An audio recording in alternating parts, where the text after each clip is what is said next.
Hello and welcome to Granada Reports. We are live with the latest across the northwest. Hello, thanks for joining us. Coming up on the programme this evening. Footage emerges of a police officer kicking a man in the head at Manchester Airport. Police say their officers had earlier been assaulted. We'll have the latest. The two North West MPs suspended from the Labour Party for 6 months. They voted against the government. They say it was a stand against child poverty. The bereaved mother who says an assisted death would have spared her son the most unimaginable pain as the Isle of Man moves one step closer to changing the law. You can only do so much, and it currently doesn't feel like it's enough. They've been saving animals for 200 years. Now the RSPCA say they're at breaking point as costs drive more people to give up their pets. She made history in Tokyo, and after some ups and downs both on and off the track, BMX star Charlotte Worthington's now ready to go for gold again. And we had lots of lovely spells of sunshine through today, and it was quite warm out there. We can expect thicker cloud through tomorrow morning. I'll have the full forecast later in the programme.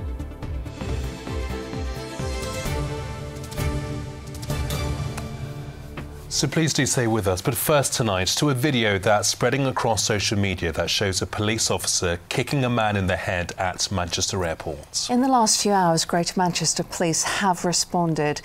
They say their officers who were armed had just been subjected to a violent assault and they feared their weapons might be taken from them. Our reporter Claire Hanna is here. And Claire, what more do we know? Well, the incident itself actually happened at about 8:30 last night, but it was about 3 o'clock this afternoon. This film started doing the rounds on social media and it gained a lot of traction. It lasts about 44 seconds and it's a really tough watch. We blurred it, but it does show a police officer kicking a man in the face as that man is face down on the ground and then stamping on that man's head. And later on, that officer appears to assault another man. Now, there are 2 other police officers with that officer. All 3 are armed with tasers. In the scene, it looks pretty chaotic. You can also see another female officer looking visibly upset. Obviously, this has sparked a lot of concern, people asking Greater Manchester Police for what happened, you know, for an explanation. So they were very quick to respond to this and gave us a statement where they said they were called to reports of a fight at Terminal 2. And while they were trying to arrest a suspect, 3 police officers were punched to the ground. They say 1 female police officer sustained a broken nose. All 3 of those officers were taken to hospital. In a statement, they said as the attending officers were firearms officers, there was a clear risk during this assault of their firearms being taken from them. The statement says we acknowledge the concerns of conduct within this video and our Professional Standards Directorate are assessing this. And Greater Manchester Police also confirmed 4 men were arrested on suspicion of a fray and the assault of emergency service workers. Claire, thank you. Well, next tonight, 2 North West MPs have been suspended from the Labour Party after supporting a parliamentary move calling for the abolition of the 2-child limit on benefits. Yes, they are among 7 Labour MPs who voted against the party's first King's Speech of a Labour majority government. Yeah, the Prime Minister's position on the benefit is seen as divisive because of concerns that it's fuelling child poverty. One food bank that's seen a rise in demand has told us politicians are now treading a fine line between the needs of the party and the needs of the community. Our political correspondent Elaine Wilcox reports. The ayes to the right, 103. The noes to the left, 363. The language may be baffling, but the reaction to the government's first rebellion muted with a murmur and a slow hand clap. Yet the Prime Minister's punishment was swift, suspending 7 MPs, among them Salford's Rebecca Long-Bailey and Liverpool West Derby's Ian Byrne. In a statement, the MP who'd previously challenged Sir Keir Starmer for the leadership said as an MP in Salford, where 44% of children live in poverty, with some wards closer to 60%, I urge the government to scrap the 2-child limit on universal credit. As a strict matter of conscience, I felt I must speak for my constituents who have no voice in the hope that the government urgently helps them on this issue. Ian Byrne tweeted 43% of children in Liverpool West Derby live in poverty, and experts say that the best way to immediately impact this is to scrap the two-child cap. A view echoed by those seeing a rise in demand in the region's food banks. Last year, for example, we saw 22,000 people visiting our community food pantries, 14,000 people needing to visit a food bank, and that's just in the north of the city, and there are other organisations in our patch as well supporting people. At the new government's first PMQs, the SNP questioned the decision. Poverty campaigners are furious with the Prime Minister. Is his honeymoon over before it's even begun? The last Labour government lifted millions of children out of poverty, something we're very, very proud of. And this government will approach the question with the same vigour. There's been a backlash against some of the region's MPs who voted with the government. Kim Johnson had said for unity. And it's not a question of whether we can afford vital policies to alleviate child poverty. It's a question of whether we can afford not to. It was a measure brought in by the Conservatives, and Labour want to scrap it, but not yet, saying they need economic growth to pay for it. Well, this was the Prime Minister's first speech, his first rebellion and the first ruthless response. A lot of MPs say they're shocked by what has happened, but they had been warned. They'd been warned this would happen, and they were encouraged to vote with the government. Now, I've been trying to speak to some two suspended MPs all day today. I didn't spot them at Prime Minister's questions at lunchtime, but Rebecca Long-Bailey, she has put out a statement, as you heard, saying she is deeply saddened to have the whip withdrawn. Now, the Prime Minister, if he'd had a less emphatic win, may not have acted so strongly, but he is putting a marker down, basically saying this will happen to try and avoid any future rebellions. But Kim Johnson, who you heard from in my report there, she has said at least they could set a timetable to scrap this controversial cap. Now, as for the Conservatives, they are looking to focus on getting a new leader. James Cleverly is the only person to put his name forward at the moment, and he has said that he wants his colleagues to show some self-discipline too. An interesting fact, though, they will elect a new leader in November, the Tories, just days before the US elects their president. So a very busy few months. OK, Elaine in Westminster, thank you. Well, moving on to other news now. A former television producer who is being sued by two survivors of the Manchester Arena attack has told the High Court there was no bomb. Richard Hall said he believed that no one was genuinely injured in the attack, with evidence showing the incident was faked. Martin Hibbert and his daughter Eve have brought legal action for harassment and data protection against him. The case is due to conclude this week, with a decision expected at a later date. The pioneering musician John Mayall, known as the father of British blues, has died at the age of 90.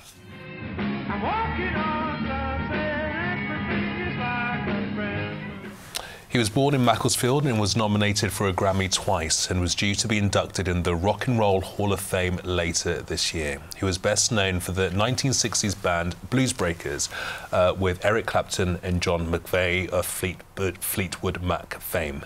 Mayall kept performing and touring well into his 80s.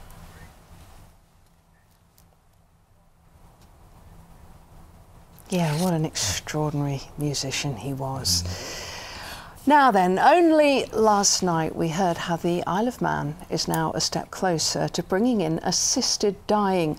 Politicians voted largely in favour of changing the law in a third and final reading in the House of Keys. Yeah, but how long could it be until we see that law take effect on the island? Well, the bill will now be moved to the Legislative Council for further scrutiny.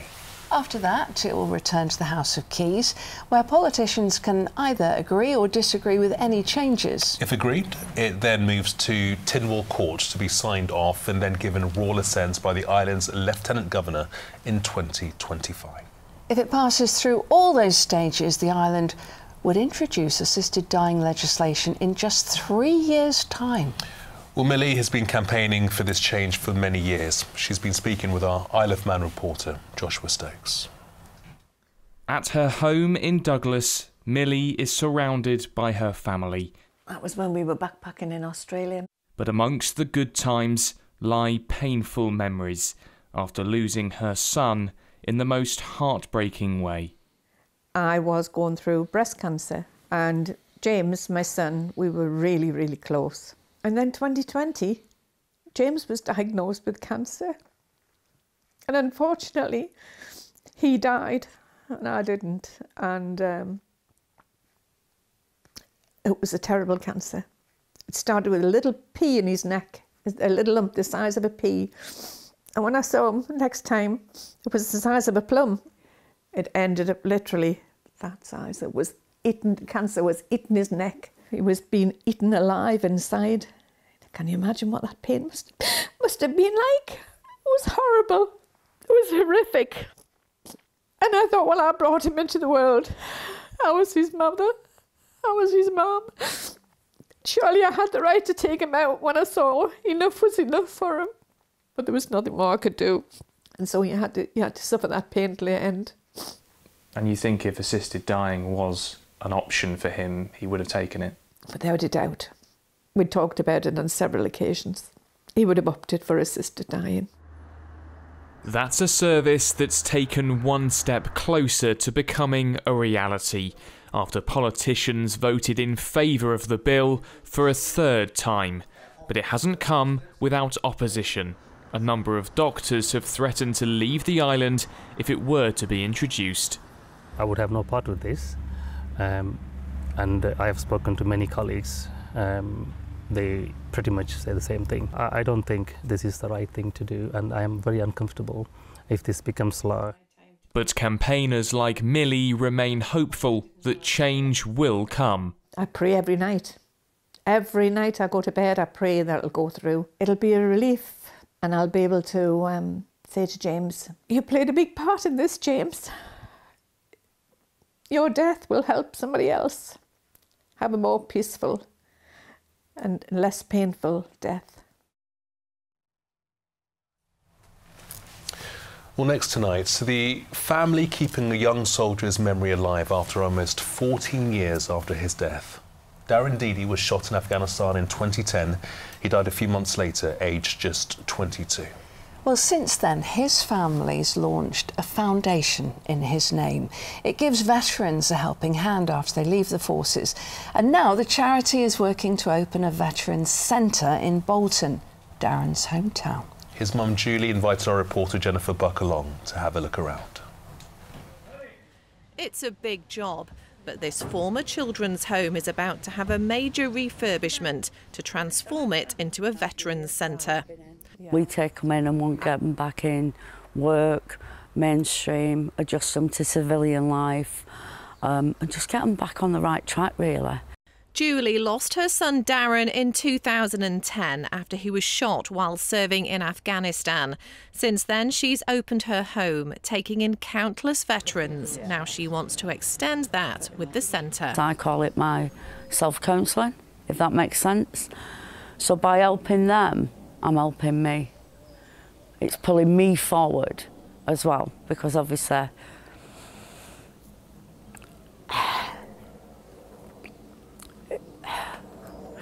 sorry, it's a big thing. It really is, when they don't come back. Now it is her life's work to care for those who do come back. Ben says moving in with Julie turned his life around. He was a medic who ended up homeless after he struggled to readjust when he left the army. But within the military, everything's handed to you. You're scheduled, your days are scheduled out. You know where you're going to be, what you're going to be wearing, what you're going to be doing. And to leave and not know any of that, it can be very daunting. And how could a centre like this make a real difference? It'll change lives. It's another 3 rooms for another 3 veterans. It's a safe space. I know that Julie's going to run it the same as she's doing the house at the minute. So there's going to be no drink or drugs, but it's a safe place where they know they can come. There's no judgment. Transforming the centre will cost around £100,000. So far, they have around half of that and are hoping volunteers and other sponsors will come forward with funding. So tell me what the plans are for this upstairs area. Well, upstairs is just going to be purely bedrooms for the lads, obviously, you know, bathroom, things like that. We plan to put partition walls in here so they've got 2 reasonable sized rooms here, you know, separate them off, put them tellies in, things that they've got their own space. The team have a busy few months ahead getting ready to house veterans here with a community centre downstairs and a garden space open to all. Jennifer Buck, ITV News in Bolton. Yeah, we wish them well with that. Well, now a look ahead to tomorrow when ITV News is revealing the true scale of the shocking problems in the special educational needs sector throughout England, Wales and Northern Ireland. Yes, across every ITV newsroom in the UK, we'll be hearing from parents of children like Harrison from Cheshire as they battle with a system failing young people throughout the country. From Good Morning Britain at 6 in the morning, right through the day on television, online and on ITVX, we're shining a spotlight on special educational needs. Don't miss that. Now then, the RSPCA says an animal welfare crisis is unfolding here in the northwest, with rescue centres full and now struggling to take on any more pets. The charity says it's a national issue and is having to pay thousands of pounds to put animals in private boarding centres, as Lauren Hall reports. The RSPCA says it's reached breaking point, and this is what it looks like. Everywhere you turn, there are different animals with different backstories, and all of them in need of a home. So we're in our main category. We're full at the moment. We are rehoming. However, as quickly as we rehome, we've still got demand to take cats in and that really need our help. So always full? Always. Many animal charities are experiencing the same issues, with rescue centres full to capacity up and down the country. The rising cost of living means more people are giving up their pets and fewer people are rehoming them.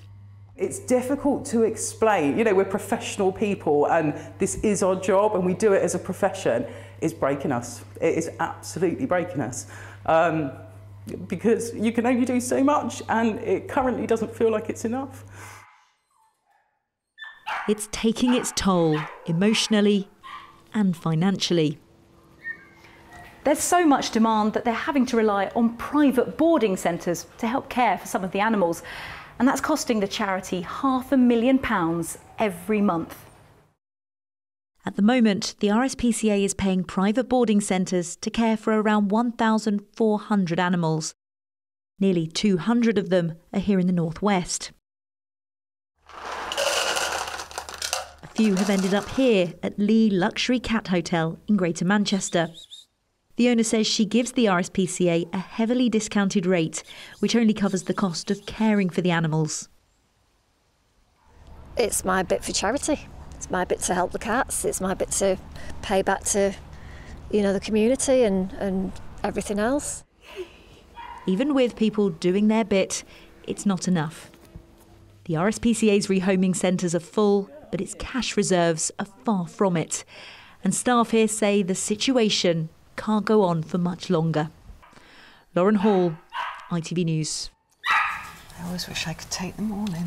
I know. OK, time for sport now, and an Olympic champion opens up about her battles with mental health. Hello, Mike. Yeah, when we watch the Olympic Games, we see the joy of athletes achieving their dream after years of sacrifice, don't we? But for many, that joy is soon replaced with pressure, expectation and even depression.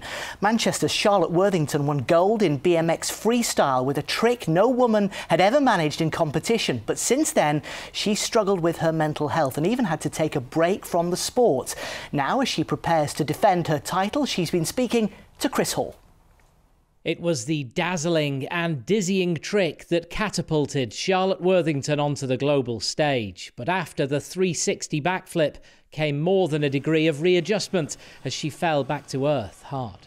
What is it that people could never prepare you for mentally after winning an Olympic gold medal? The expectation and how that changes. People assuming that it's going to be easy for you, I think, and it's really not for anyone. Before Tokyo, it was this huge opportunity of, wow, what could happen, and it's an amazing adventure, and it's you taking your hobby to being something that puts money in your bank account. I think the biggest switch is after that, it becomes a career that's ongoing. Keeping one of the funnest sports in the world fun, but also pushing yourself and knowing that you're doing some hard graft, that's kind of tricky. Gold in Tokyo brought another medal, an MBE from Buckingham Palace, and a place alongside showbiz royalty as Charlotte's profile soared as high as her bike. But in a sport where confidence is crucial, self-doubt slammed on the brakes. I don't think I could have got through this period without being able to speak to other athletes, because they made me sort of feel like, oh, I'm not the only one. I think when I first was struggling, I kind of panicked. You suddenly don't know what the future holds. But yeah, through speaking to a lot of people, Adam Peaty, Tom Daly, seeing so much online of people putting their mental health first and saying when they're not good, like to look after themselves. Sometimes that is a bigger win to make that decision than the actual win. Those wins became harder to find. Charlotte's the victim of her own success after inspiring a spike in standards in women's BMX freestyle.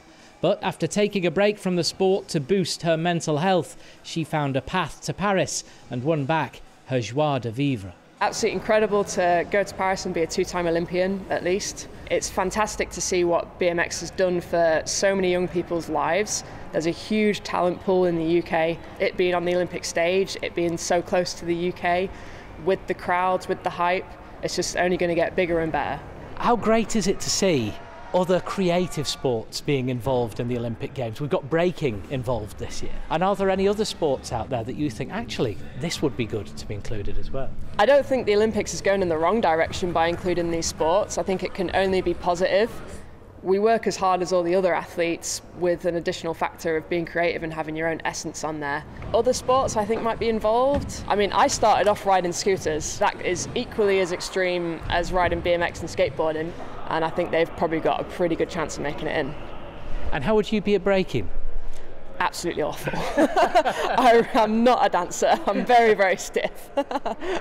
It's time to loosen up after a tough few years in and out of the saddle, and for Charlotte to make the Olympic ethos of faster, higher, stronger more fun too. Chris Hall, ITV News. Yeah, we wish Charlotte well in Paris. To football now, and Pep Guardiola says Manchester City keeper Edison could leave the club this summer. He spent 7 very successful seasons at City, but has been linked with a move to Saudi Arabia. Speaking after City's 4-3 pre-season defeat to Celtic in America, Guardiola admitted the keeper has other options. Cricket's summer showpiece, The 100, is underway. Manchester Originals begin their campaign tomorrow as both the men's and women's teams take on Welsh Fire at Old Trafford. There's a different sort of feel in the audience, a bit of a younger crowd, you know, you got the DJs, you got your bands on, and, you know, creates quite a nice atmosphere to play in. This group has done a lot of wonderful things in the last couple of years of the 100. We're obviously learning and evolving, given it's a slightly different game to T20 cricket. Hopefully we can have another good crack this season. Well, meanwhile, some of the Originals' women's team have joined forces with Manchester City footballer Lauren Hemp to encourage families to take up cricket.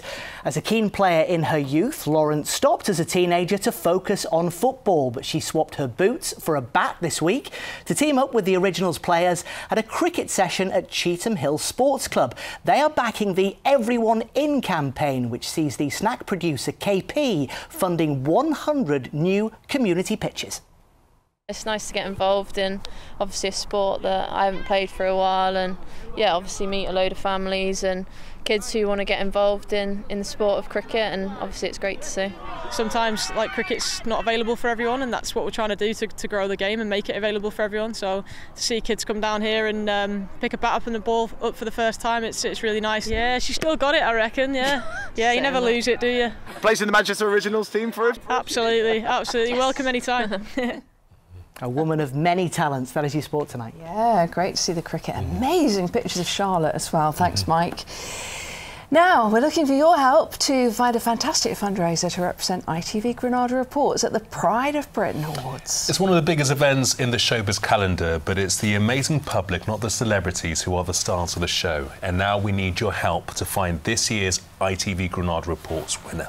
So, if you'd like to nominate someone to be our regional fundraiser of the year, you can head to our website, itv.com/Pride of Britain. You can only nominate individuals and they must be aged 18 years old or over. If you are under the age of 18, please get permission from a parent or guardian before you nominate. The closing date for nomination is Sunday, the 11th of August. Full terms and conditions and our privacy notice can be found on our website. Time for the weather. Here's Louise. Why do I need a shower? I've been out in the rain. The faster you go, the sooner you'll be out. You'll save water too. United Utilities sponsors ITV Granada weather. Hello there, good evening. We had lots of lovely, bright and sunny spells around today. We will continue to see some sunshine through tomorrow, but ahead of that we will have quite a lot of low cloud, mist and fog in the overnight period tonight, and we'll have a moderate breeze as we move through into tomorrow afternoon. Today, high pressure continued to hold on to our weather. We do have a number of frontal systems pushing in from the Atlantic through tomorrow, bringing quite a lot of low cloud, mist and murk in places and the possibility of a few isolated showers, but that's more so into the weekend. Ahead of that, tonight, quite a cloudy night, misty and murky across the Isle of Man and east of the Pennines. Quite breezy along Irish Sea coast. That will ease off as we head towards dawn, but it's another mild and muggy night. Temperatures holding up between 15 and 17 degrees Celsius. A cloudy start tomorrow then. That mist and fog will quickly lift and break. One or two isolated light showers possible, but it should stay largely dry for most. Sunny spells developing into the afternoon tomorrow. Temperatures reaching highs of 20 or 21 degrees Celsius, so slightly cooler than today. So looking ahead then for the next few days, we do have some sunshine and one or two isolated showers through Friday. We can expect a few heavy bursts of rain as we move through Saturday. Some heavy downpours expected. Temperatures slowly starting to rise again as we head through Sunday, as it is an improving picture. Plenty of fine, dry, warm and sunny conditions coming our way, with some mild nights continuing in the forecast. That is the very latest. Have a lovely evening. Bye-bye for now. United Utilities sponsors ITV Granada weather. Thanks, Louise. Before we go, just time to wish someone a very happy birthday. Yeah, John Dennett, who's from Wallasey in Wirral, yesterday turned 100 years old, and this afternoon he's been celebrating at a party in New Brighton. You might remember John was a gunner on a landing craft which was involved in the D-Day landings 80 years ago in June 1944. Yeah, we've spoken to him quite a few times during Granada Reports too, so a very happy birthday to you, John. Yeah, and a very well-deserved party. Happy birthday. Bye-bye. Bye-bye.